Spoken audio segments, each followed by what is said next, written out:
Olá, crianças!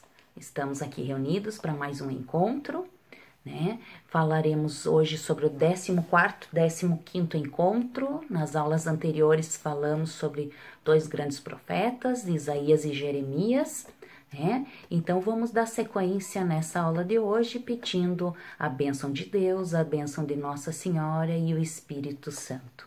Em nome do Pai, do Filho e do Espírito Santo. Amém. Ezequiel, então, se vocês pegarem o seu manual, a Bíblia, né, página 112 do manualzinho, nós vamos falar sobre Ezequiel, que anunciou a renovação interior, né? O que era a missão do Ezequiel? Então, gente, o que acontece? Ezequiel estava no meio do povo, né, no meio do povo, e ele tinha a missão de dizer para eles, olha, vamos rever o que está acontecendo, vamos repensar os 10 mandamentos de Deus, né? Repensar esses 10 mandamentos. Ele falava para o povo sobre a idolatria, sobre os ídolos, né? Que o povo criou naquela época, né? A idolatria. O que é idolatria, né? Idolatria é você adorar, né? Aquelas as pessoas, aquelas objetos, aquelas que eles criaram de ouro, né? Enfim. Então o povo estava indo para o caminho errado, né? E Ezequiel conversava com Deus. Ezequiel sentia Deus, né? E viu Deus. Então, o que acontece? Ezequiel foi chamado para sua missão de ajudar o povo de Israel, que é aquele povo que nós já vimos, que eles vieram, né, com Moisés, e aí viveram todo com o profeta Isaías, o profeta Jeremias, alertando eles também. Mas o que aconteceu? O que aconteceu? O profeta Ezequiel, né, olha lá, foi Israel foi invadida pelo exército do rei da Babilônia, chamado rei Nabucodonosor. Então, nós já vimos um pouquinho isso na aula passada e agora vamos se aprofundar um pouquinho, né? Ezequiel era sacerdote e junto com o povo foi levado para o cativeiro da Babilônia. Lá Ezequiel tornou-se profeta para o povo. Então, o que aconteceu? O rei Nabucodonosor, ele invadiu, né? E pegou esse povo como escravo. E a gente chama isso de cativeiro da Babilônia, né? Eles tinham que fazer as vontades do rei Nabucodonosor. E aí, Ezequiel estava no meio desse povo escravo, né? E ele precisava ajudar esse povo. A renovação interior era necessária tanto nesse meio quanto aqueles que não ficaram no cativeiro da Babilônia, né? Mas que também precisavam dessa renovação. Então, na página 113, a gente tem algumas características do profeta para vocês lerem aí e grifarem aí, né? Ezequiel foi um grande profeta, recebeu a Deus a missão de anunciar a todos a necessidade da renovação interior, isto é, da conversão do coração para mudar o jeito de fazer as coisas. No exílio como escravo, o profeta Ezequiel escrevia pedindo ao povo que ficou em Jerusalém que se convertesse a Deus e seguisse os mandamentos para que o mal não lhe acompanhasse, não lhe acontecesse, né? O nome Ezequiel significa Deus é forte, ajudando-nos a lembrar o ensinamento que ele anunciará ao povo. Deus é forte, Deus é misericordioso, Deus é amor, né? Então era isso que Ezequiel veio para falar com o povo. E aí, Ezequiel, se vocês circular 33:11, gente, nós vamos passar para a página 114, onde eu quero que vocês escrevam o que Ezequiel falou ao povo. Vamos lá? Estão vendo um balãozinho lá em cima, onde diz: convertei-vos, afastai-vos do mal, caminho que seguis, do mau caminho que seguis, né? Por que haverias de morrer, casa de Israel? Então, olha só, qual era o aviso? convertei-vos e afastai-vos do mal, né? Do mau caminho, né? Então, o que acontece? O povo estava indo para o mau caminho e ele queria alertar o povo, né? Ele veio com essa missão, ele tinha essa missão. E ali fala, gente, que o templo, né? Lembram do templo de Salomão, que Salomão, que era rei, tinha criado um templo para adorações a Deus, né? E Deus ficou muito feliz com o templo. O rei Nabucodonosor mandou destruir o templo. Então eles ficaram muito tristes, o povo já não tinha Deus, né? Já começou a cultuar outros deuses, né? Eles foram se perdendo. E aí, uma frase que eles disseram, que quero que vocês grifem aí também, gente, é em cima daqueles ossos que tem na página 114, o que quer dizer aquilo? Os nossos ossos estão secos, nossa esperança acabou, estamos perdidos. O povo estava perdido, estava em ossos secos, né? O que acontece? Eles estavam se sentindo, tinha muita coisa ruim, né? Tinha muita coisa sendo escravizado, eles eram, né, eram mortos, era muita tristeza. Então eles se sentiam também muito tristes, mas estavam indo para o caminho errado, né? Para os deuses errados deles, né? E aí Deus falou para Ezequiel, o que lá, ó, gente, ó, lá no final dessa página, dessa forma Deus afirma que se eles achavam que tudo havia acabado, ele seria capaz de recomeçar com eles a partir daqueles ossos secos.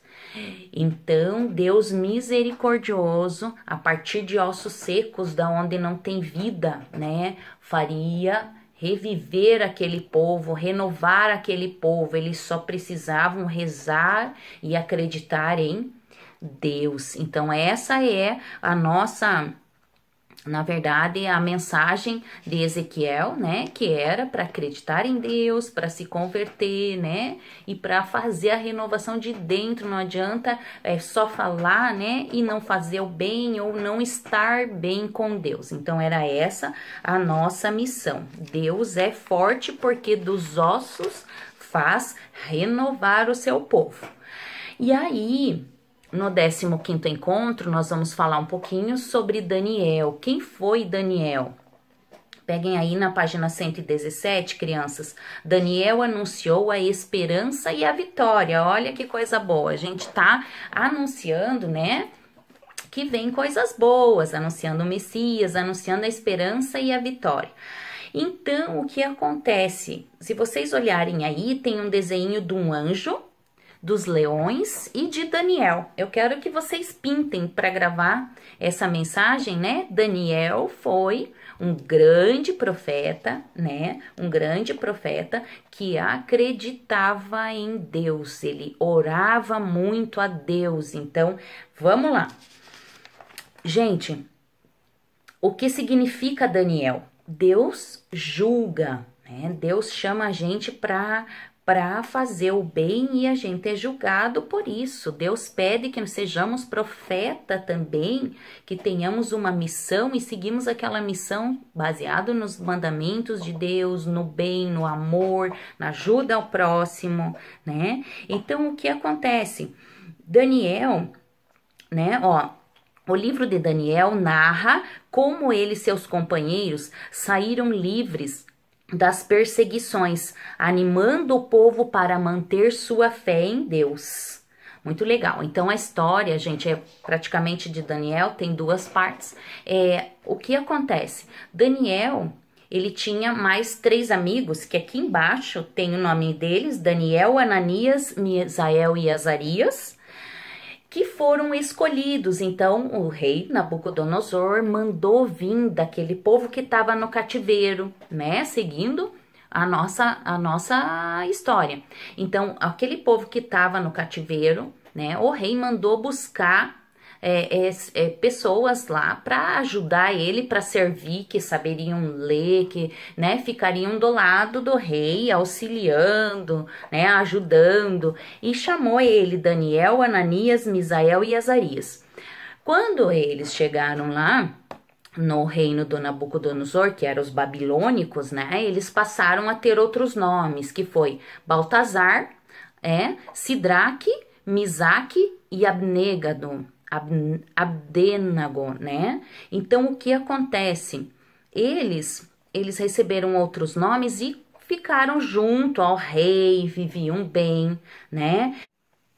Então, o rei Nabucodonosor mandou construir uma estátua para que eles adorassem, né? O povo escravizado, o povo adorasse o rei, né? Reverenciasse, eles adoravam aquela idolatria. E era isso que os profetas falavam que não era para ser feito, né? Então o rei criou lá e queriam que todo mundo adorasse. O que aconteceu? Os 3 amigos de Daniel falaram: não, nós não vamos adorar o rei. Nós vamos adorar o nosso Deus. Deus era o único Deus, né? Então, o que aconteceu? O rei ficou tão bravo e mandou jogá-los numa fornalha de fogo, né? E aí, o que aconteceu? Eles rezavam e louvavam muito a Deus e foram protegidos e livres por Deus. E aí, Daniel, né? Por que Daniel tá com os leões ali? Porque eles criaram uma lei que não poderia rezar, né? Não poderia dirigir preces a Deus, né? Então, era só pro rei. Então, o que aconteceu? Daniel não se curvou, né? Não se curvou à lei do seu país, que eles diziam. Não, tem uma música que fala sobre Daniel. E aí, Daniel foi jogado na cova dos leões. Nossa, aquela época era, gente, era essas coisas tristes, né, muito forte. Então, jogaram ele lá na cova dos leões. O que aconteceu com Daniel? Daniel rezou a Deus, Daniel louvou a Deus e Daniel estava lá, né? E aí o rei, no outro dia, correu. Ai, meu Deus, eu joguei o Daniel lá. No outro dia ele foi lá ver o que Daniel tinha acontecido. E Daniel saiu, né? Gritou de lá que ele estava bem, né? Louvado seja Deus. Então, o que aconteceu? Deus, os anjos fecharam a boca dos leões, né? E ele sobreviveu, ele ficou bem porque ele acreditou em Deus e ele foi salvo por Deus. Então, a missão, a mensagem, né, que a gente diz é o quê? Olha o que a gente pode aprender com isso, crianças, né? O que a gente pode... Anunciou a esperança e a vitória. Vitória e a esperança. Quando que a gente ganha vitória? Quando a gente acredita em Deus. Quando a gente tem Deus no coração, quando a gente está com Deus. Eu quero que vocês leiam, crianças, na página 121 aqui, onde lá em cima, tá? Nós temos: Deus defende e guarda aqueles que o reconhecem como Deus vivo, único e verdadeiro. Então, olha que coisa bonita. A história do profeta Daniel nos ensina a confiar no Deus Altíssimo e único, até mesmo nos momentos mais difíceis da nossa vida. É preciso ter fé e manter sempre acesa a chama da esperança. Grifem essa frase, é muito linda, e a palavra que a palavra que destaca a nossa aula hoje é confiar em Deus, ter esperança em Deus, tá? Então, essa é a nossa mensagem de hoje. Eu quero agradecer e vamos fazer uma oração, uma Ave Maria, né? Para finalizarmos, crianças. Em nome do Pai, do Filho e do Espírito Santo. Amém. Ave Maria, cheia de graça, o Senhor é convosco. Bendita sois vós entre as mulheres, e bendito é o fruto do vosso ventre, Jesus. Santa Maria, Mãe de Deus, rogai por nós, pecadores, agora e na hora de nossa morte. Amém.